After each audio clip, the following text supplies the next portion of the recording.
Assalamualaikum warahmatullahi wabarakatuh. Perkenalkan, nama saya Lailatul Barokah. Saya bersekolah di SMAN Negeri 1 Jonggol dan berasal dari kelas 11 3.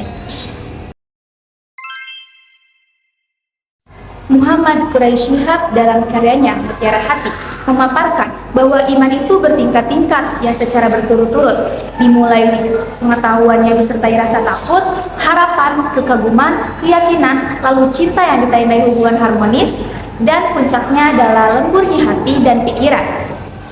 Iman adalah kedudukan hati kepada kebenaran, ketulusan lisan dalam kebenaran, dan patuhnya anggota tubuh dalam kebenaran.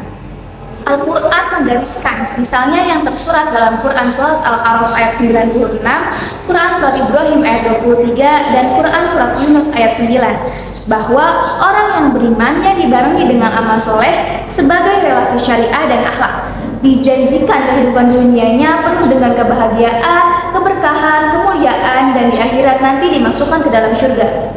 Di samping itu, Rasulullah SAW juga bersabda, Al-imanu bid'un wa syituna syubatan wal haya'u syibatan minal iman. Artinya, iman itu memiliki 63 cabang, sedangkan malu menjadi bagian dari cabang iman. Hadis riwayat Al-Bukhari. Hadis ini menjelaskan iman itu memiliki 63 cabang bagian. Di antara cabang iman yang dibahas sesuai materi ajar ada 4, yakni 1. Memenuhi janji, 2. Mensyukuri nikmat, 3. Memelihara lisan, dan 4. Menutupi aib orang lain. Berikut ini marilah kita kaji bersama tentang keempat cabang iman tersebut. Kata janji dalam bahasa Arab adalah aqad. Melalui kata ini muncul kata yang sering kita dengar, yakni akad, akidah, atau akad nikah. Menurut bahasa, akad berarti perjanjian atau ikatan yang kuat. Jadi, memenuhi janji merupakan kewajiban dan menjadi tanda orang itu beriman atau tidak. Itu sebabnya jika dikaitkan dengan makna bahasa, maka janji itu harus ditepati dan dipenuhi. Dan kita diingatkan bahwa setiap janji akan diminta pertanggungjawaban.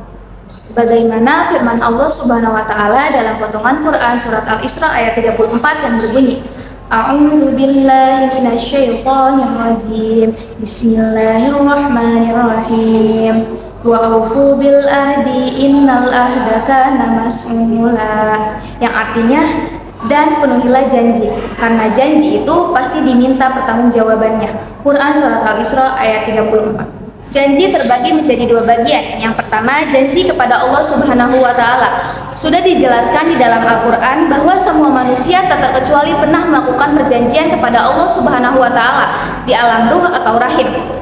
Dan bentuk janjinya adalah nanti jika kita sudah lahir di dunia akan mengimani Allah sebagai Robnya dan berjanji menjadi hambanya yang taat. 2. Janji kepada sesama manusia. Janji kepada manusia adalah janji-janji yang sudah dibuat dan disepakati, baik sebagai pribadi maupun lembaga atau pihak lain. Melalui janji-janji inilah reputasi dan nama baik dipertaruhkan. Sekali atau beberapa kali janji tidak ditepati, tanggung sendiri akibatnya.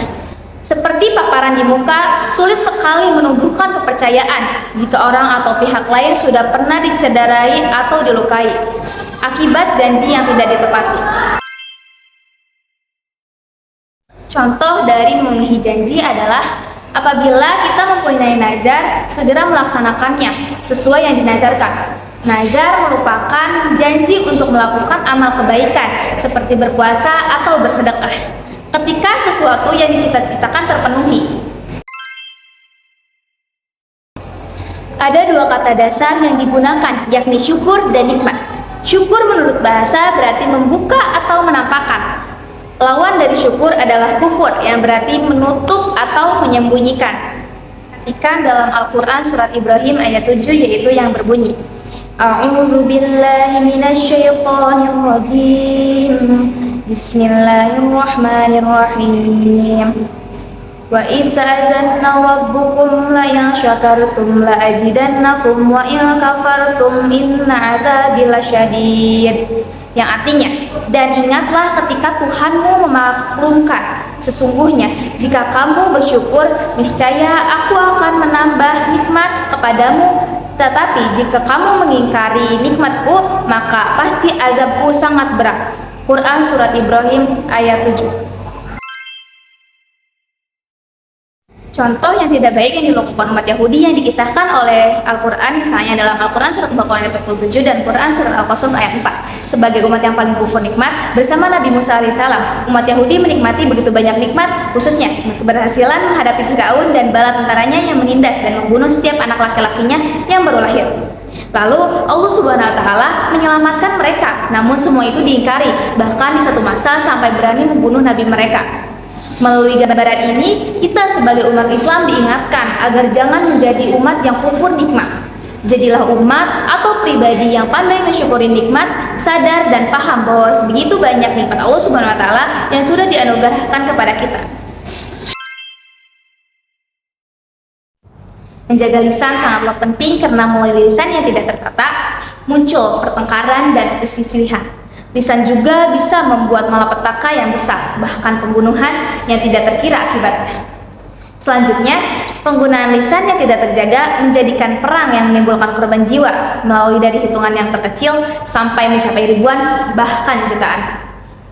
Menjaga lisan dapat dilakukan dengan dua cara, yaitu berkata yang baik atau kalau tidak mampu maka diam. Jadi, diam kedudukannya lebih rendah dari berkata baik, namun masih baik dibandingkan dengan perkataan yang tidak baik.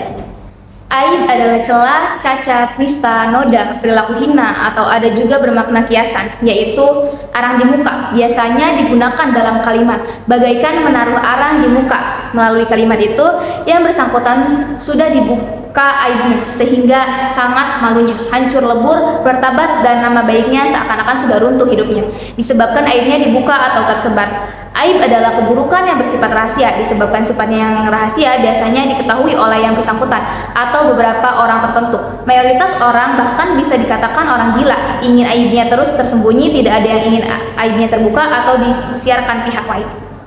Aib dibagi menjadi dua bagian, yaitu pertama aib zohir, yaitu aib yang nampak dan dapat diketahui secara lahir jika diperhatikan betul, misalnya cacat pada barang-barang perdagangan, contohnya buah-buahan yang busuk atau mobelar yang kelihatan cacatnya. Dua, aib tersembunyi, yaitu aib yang tidak nampak karena disembunyikan, tidak terlihat meski sudah diperhatikan betul-betul. Ambil contoh beras yang sudah dicampur antara beras premium super dengan golongan yang biasa atau kacang-kacangan yang bagus atasnya, sementara yang bawah kondisinya kurang baik. Semuanya tidak kelihatan jika tidak diurai atau dibuka semuanya. Di antara penyalahgunaan teknologi adalah orang begitu mudah membuka aib orang lain. Hal ini boleh jadi dilatar belakangi adanya rivalitas atau persaingan, persinggungan kepentingan, bahkan sifat iri dengki yang dimiliki. Saat ini orang begitu mudah tumbang nama baik dan martabatnya dari penyalahgunaan media sosial atau medsos, baik dari WhatsApp, Twitter, Instagram maupun Facebook, Telegram, bahkan blog.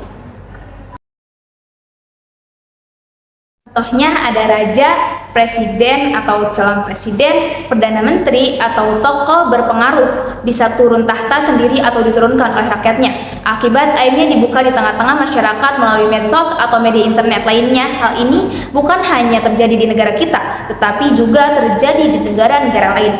Peristiwa tersebut membawa kesadaran kepada kita agar hidup ini jangan banyak kesalahan, dosa dan kemaksiatan, baik pelanggaran menurut pandangan Allah Subhanahu wa taala maupun manusia. Sebab banyak kesalahan sama saja dengan menumpuk aib dan berakibat hidupnya banyak dilakukan hanya untuk menutupi aib. Akhirnya tidak menemukan ketenangan dan ketentraman dalam hidupnya. Cukup sekian apa yang dapat saya sampaikan, kurang lebihnya mohon dimaafkan karena saya masih dalam belajar. Sekian dari saya, terima kasih. Saya Lailatul Barokah, pamit undur diri. Wassalamualaikum warahmatullahi wabarakatuh.